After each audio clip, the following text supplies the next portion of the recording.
Hello everyone, welcome back to S biology. तो पिछले video में अपन ने जिम्नोस्पर्म का आधा पार्ट कर लिया था और आज अपन करेंगे रिप्रोडक्शन के बारे में बात, क्योंकि यहाँ से बहुत ज़्यादा क्वेश्चन आते हैं। नीट में रिप्रोडक्टिव पार्ट से बहुत ज़्यादा क्वेश्चन एग्जाम में पूछते हैं, तो मैं हर चीज़ को वही लेके चल रहा हूँ एग्जाम के पॉइंट ऑफ व्यू से। ठीक है, तो स्टार्ट करते हैं रिप्रोडक्शन। तो इसके अंदर क्या होता है कि जिम्नोस्पोर्स आर हेटेरोट्रॉप्स। तो जिम्नोस्पर्म की बात कर रहे हैं अपन। जिम्नोस्पर्म्स में जो क्या होते हैं कि जो स्पोर होते हैं वो हेटेरोस्पोर्स होते हैं। हेटेरोस्पोर्स होते हैं यानी कि डिफरेंट डिफरेंट टाइप के ये स्पोर बनाएंगे सकते हैं। They produce haploid microspore and megaspore. तो नाम ही अलग अलग हैं, एक तो माइक्रो है और एक मेगा है, यानी कि दोनों अलग अलग हैं तो अलग अलग ही होने वाले हैं। तो मतलब हेटेरोस्पोर्स हो गए ना। ठीक है, देखो जहाँ तक इंग्लिश में पॉसिबल हो सकता है मैं इंग्लिश में बताऊंगा आपको, बट क्योंकि मैं हिंदी मीडियम स्टूडेंट हूँ तो हिंदी में मुझे ज़्यादा कंफर्म होता है, बट मैं हिंदी और इंग्लिश दोनों लिखता हूँ ताकि इंग्लिश मीडियम वालों को भी कोई प्रॉब्लम नहीं आए। बट मुझे जो चीज़ें जिस लैंग्वेज में सबसे ज़्यादा आएगी तो मैं वो चीज़ें बीच में यूज करता रहूँगा। ठीक है, तो आप उस चीज़ को ये माइंड मत करना यार, तो जो चीज़ें हैं वो अच्छे से बताना जरूरी है, ना कि बीच में गड़बड़ करने से। ठीक है, बात करते हैं स्पोरोफिल की। तो स्पोरोफिल जो होता है प्रेजेंट ऑन द स्पोरेंजिया। तो स्पोरेंजिया के ऊपर स्पोरोफिल प्रेजेंट होता है, और जो स्पोरेंजिया होता है कि अरेंज स्पायरली ऑन एक्सिस। तो एक्सिस के ऊपर ये स्पायरली अरेंज होते हैं। हर एक लाइन में एक क्वेश्चन है, ध्यान रखना बेटा। ठीक है, अब अगली बात करते हैं कि जो स्पोरोफिल होते हैं कि वो फॉर्म्स टू स्पोर्स। जो स्पोरोफिल से दो स्पोर बनते हैं, दो ही बनेंगे क्योंकि हेटेरोट्रॉप्स है, सॉरी हेटेरोस्पोर हैं, तो दो अलग अलग टाइप के स्पोर बनेंगे ना, तो बनेंगे तो दो ही। ठीक है, इसलिए दो बनेंगे। अब देखो, forms to compact strobili and cones. जो जो ये स्पोरोफिल है, ये जो कॉम्पैक्ट स्ट्रोबिलाई और कॉन्स ये स्ट्रक्चर बनाती हैं, जो कि दो होती हैं।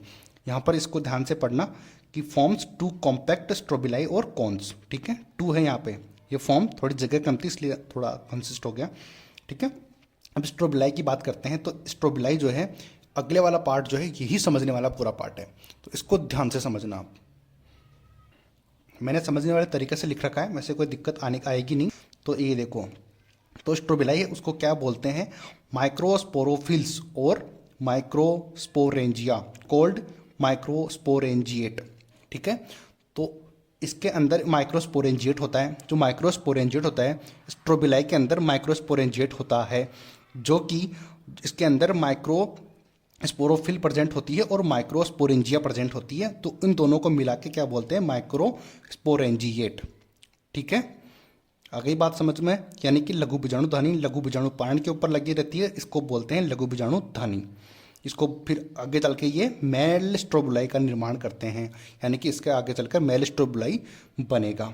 इसी तरीके से इस साइड बात कर लो, तो बस माइक्रो की जगह पे मेगा लगाना है, बाकी कुछ भी नहीं करना है। देखो मेगा स्पोरॉन जो sporophyll, megasporophyll double L Y है यहाँ पे, स्पोरोफिल। ठीक है, मेगास्पोरोफिल और मेगास्पोरेंजिया कोल्ड मेगास्पोरेंजिएट। ठीक है, गुरु बीजाणुधानी, यहाँ पर लघु बीजाणुधानी, यहाँ पर गुरु बीजाणुधानी, जो कि फीमेल स्ट्रोबिलाई आगे जाके बनाएगी। आई थिंक आपको ये चीज़ें क्लियर हो गई होंगी। इसके बाद अब चीज़ें इंपॉर्टेंट यहाँ से आने वाली है। अब लघु बीजाणु से नर युग्मकोद्भिद संतति उत्पन्न होती है, यानी कि मेल स्ट्रोबिलाई वहाँ पे बना था, तो वही बात यहाँ पे लिखी हुई है कि लघु बीजाणु से नर युग्मकोद्भिद संतति उत्पन्न होती है, यानी कि मेल गेमेटोफाइट बनते हैं लघु बीजाणु से, यानी कि माइक्रोस्पोरेंजिया से मेल गेमेटोफाइट बनते हैं। इस साइड क्या होगा कि गुरु बीजाणु मात्र कोशिका बीजांड काय की एक कोशिका से विभेदित हो जाती है, यानी कि जो गुरु बीजाणु मात्र कोशिका है, यानी कि जो मेगास्पोर मदर सेल है, जिसका जो बीजांड होता है ओव्यूल बॉडी जो होती है वो होती है एक कोशिका के अंदर डिफ्रेंशिएट हो जाती है। आखिरी बात समझ में। तो हिंदी में मुझे अच्छे से पता है, तो मैं हिंदी में आपको बताता हूँ, फिर अच्छे से समझ में आएगा। ठीक है, अब मेल गेमेट बन गए यहाँ पे, जो बहुत ही न्यूनीकृत होते हैं, यानी कि बहुत ही छोटे छोटे होते हैं। ठीक है, मतलब बहुत कम कोशिकाओं से सीमित रहती हैं। बिल्कुल, जब कोई भी चीज़ बनती है स्टार्टिंग में तो उसमें सेल कम ही होती है ना। ठीक है, हो गया बात। अब बीजांड का एक अस्तर द्वारा सुरक्षित रहता है, इस सघन संरचना को बीजांड कहते हैं। उस स्ट्रक्चर को क्या बोलते हैं कि ये जो बीजांडकाय है एक कवर से ढका हुआ रहता है, उसको बोलते हैं बीजांड। आगे बात समझ में। ठीक है, आगे की बात करते हैं। अब देखो, इस न्यूनीकृत युग्मकोद्भिद को परागकण कहते हैं हम। ठीक है, मेल गेमेटोफाइट होते हैं, जो मेल जो रिप्रोडक्टिव ऑर्गन होते हैं प्लांट के अंदर, उसको उनको परागकण ही बोलते हैं ना, पोलन ग्रेन ही तो बोलते हैं। ठीक है, तो उसी यही उस यहाँ पे लिखा हुआ है। ठीक है, अब गुरु यहाँ जो बीजांड जो होते हैं गुरु बीजाणु पर्ण पर होते हैं, तो गुरु बीजाणु पर्ण को क्या बोलते हैं? गुरु बीजाणु पर्ण को हिंदी में क्या बोलेंगे? इसको बोलते हैं मेगास्पोरोफिल। मेगास्पोरोफिल के ऊपर बीजांड लगा हुआ रहता है। ओव्यूल जो है मेगास्पोरोफिल के ऊपर लगा रहता है, जो कि एक बंच के रूप में बनाकर मादा शंकु बनाता है। ठीक है, फीमेल शंकु वो बनाएगा। अगर वीडियो समझ आ रहा है तो अच्छी बात है, वरना इसको दोबारा चालू करके देखोगे तो हर चीज़ समझ आएगी। अब देखो, पोलन ग्रहण बन गए थे। अब है परागकणों का विकास लघु बीजाणु धानी में होता है। बिल्कुल, जो माइक्रोस्पोर होती है, माइक्रोस्पोरेंजिया के अंदर ही परागकणों का विकास होता है। वही बात आ गई यहाँ पर भी। और यहाँ पर जो है गुरु बीजाणु मात्र कोशिका, जो गुरु बीजाणु मात्र कोशिका होती है उससे 4 गुरु बीजाणु बनते हैं। जब वो चैप्टर पढ़ेंगे ना रिप्रोडक्शन इन फ्लावरिंग प्लांट, उसमें भी ये का ये सेम चीज़ चलने वाली है। तो अगर यहाँ ध्यान रख लो या फिर वहाँ पर भी यही चीज़ करनी पड़ेगी, तो जहाँ आपको अच्छा लगे, बट ध्यान तो रखना ही पड़ेगा। ठीक है, फिर अकेला गुरु बीजाणु मादा युग्मकोद्भिद में विकसित हो जाता है। यानी कि आपको वहाँ पर बताया जाएगा कि जो 4 सेल बनती है वो चारों के चारों सेल जो है वो युग्मकोद्भिद नहीं बनाती है, फीमेल गेमेटोफाइट नहीं बनाती है, जबकि 3 तो डिजनरेट हो जाती हैं और एक ही जो है वो जाके आगे चल के फीमेल गेमेटोफाइट बनाती है। आगे बात समझ में? तो ये प्रोसेस एक बार फिर से आप देखना, एकदम बढ़िया क्लियर हो जाएगा आपके। अब देखो, जहाँ पर नोट आ जाए तो वो तो डेफिनेटली क्वेश्चन अलग से होने वाला है। देखो, नर व मादा स्वतंत्र नहीं होते, फीमेल और मेल फ्री नहीं होते, जबकि वो स्पोरोफाइट पर बीजाणुधानी में ही रहते हैं। जो स्पोरोफाइट के ऊपर बीजाणुधानी के अंदर ही रहते हैं, वो फ्री नहीं होते हैं। अब देखो, यहाँ पर मैंने और इसको इजी में दे रखा है, तो आपको ये भी ध्यान रखोगे तो भी आपके लिए इजी हो जाएगा। ओके, ठीक है। तो अब देखो, बीजाणुधानी को इससे बाहर क्या निकलती है? परागकण। बीजाणुधानी होती है, उससे बाहर निकलेंगे परागकण। परागकण हवा से ही जाएंगे।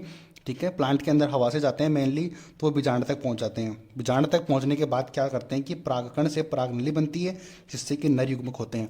तो जैसे ही जो परागकण होते हैं वो बीजांड के ऊपर जाके गिरते हैं, तो वहाँ से जो परागकण होता है उसके अंदर से पराग नलिका बन जाती है। एक नली की जैसी स्ट्रक्चर बनती है, जिसके अंदर मेल गेमेट्स होते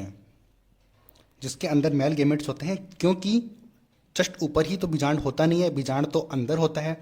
तो अंदर जाने के लिए नेचर ने बनाया है कि परागकण से पराग नली बनती है, उसके अंदर मेल गेमेट होते हैं। जब वो स्त्रीधानी पर शुक्राणु छोड़ देती हैं, तो वो पराग नली जब स्त्रीधानी तक पहुंचती है तो वहाँ पर जाकर अपने गेमेट छोड़ देती है, तो वहाँ पर फर्टिलाइजेशन हो जाता है। फर्टिलाइजेशन से जाइगोट बनता है, और जाइगोट बाद में एम्ब्रियो के अंदर कन्वर्ट हो जाता है। ठीक है, तो ये थी इसकी टोटल रिप्रोडक्शन की प्रोसेस। फिर देखो, लास्ट पॉइंट है कि ओव्यूल, बीजांड। अब ये हिंदी वालों के लिए इजी रहेगा, क्योंकि बीजांड से बीज बनता है लास्ट में क्या होता है? बीजांड से बीज बनता है और अंडाशय से फल बन जाता है। ठीक है, इंग्लिश वालों के लिए थोड़ा दिक्कत हो सकती है कि ओव्यूल से बीज बन जाता है, जो कि नेक्ट होता है। ये तो नेक्ट अपन ने पढ़ाया था, ओनली नाम ही जिम्नोस्पर्म, वो ही नेक्ट था, तो बीज तो नेक्ट होना ही है। ठीक है, तो बीज से याद रखेंगे। देखो, बीजांड, बीज इसमें भी आ रहा है, जांड को पूरा मत पढ़ो, बीज तक ही पढ़ो, तो बीज से बीज बनेगा। ठीक है, तो इससे याद रखेंगे कि बीजांड से बीज बनता है, अंडाशय से फल बनता है। तो आई होप कि आपको ये वीडियो पसंद आया होगा। अगर वीडियो पसंद आया है तो लाइक, सब्सक्राइब, शेयर ज़रूर करना। मिलते हैं अगले वीडियो में। Thank you so much.